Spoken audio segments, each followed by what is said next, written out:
பேசலாம். கர்த்தர் நாமத்துக்கு ஸ்தோத்திரம் உண்டாவதாக. இன்றைய கர்த்தருடைய வார்த்தையை நான் சொல்லி நாம் பார்க்கும்போது ஏசியா சாப்டர் 35:1 நாம் பார்க்கிறோம். ஹalleluya. வனாந்தரமும் வறண்ட நிலமும் மகிழ்ந்து கடு வெளிகளித்து புஷ்பத்தை போல் செழிக்கும் அப்படின்னு சொல்லி நாம் பார்க்கிறோம். ஹalleluya.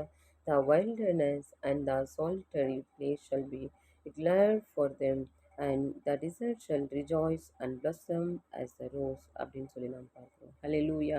அப்படின்னா வனாந்தரத்துல அந்த வறண்ட நிலத்துல இருக்கிற ஒரு ஒரு புஷ்பத்தை போல செழிக்கும் சொல்லி நாம் பார்க்கிறோம். ஹalleluya. ஸோ நம்ம இங்கிலீஷ்ல நம்ம பார்க்கிறோம். ஹalleluya. The wilderness and his solitary place shall be glad for them, and the desert shall rejoice and blossom as the rose அப்படின்னு சொல்லி நாம் பார்க்கிறோம். ஹalleluya. எப்படி ஒரு ரோஜா புஷ்பம் எப்படி அது எப்படி புஷ்பிக்கிறதோ அதை போல அப்படின்னு சொல்லி நாம் பார்க்கிறோம். ஹalleluya.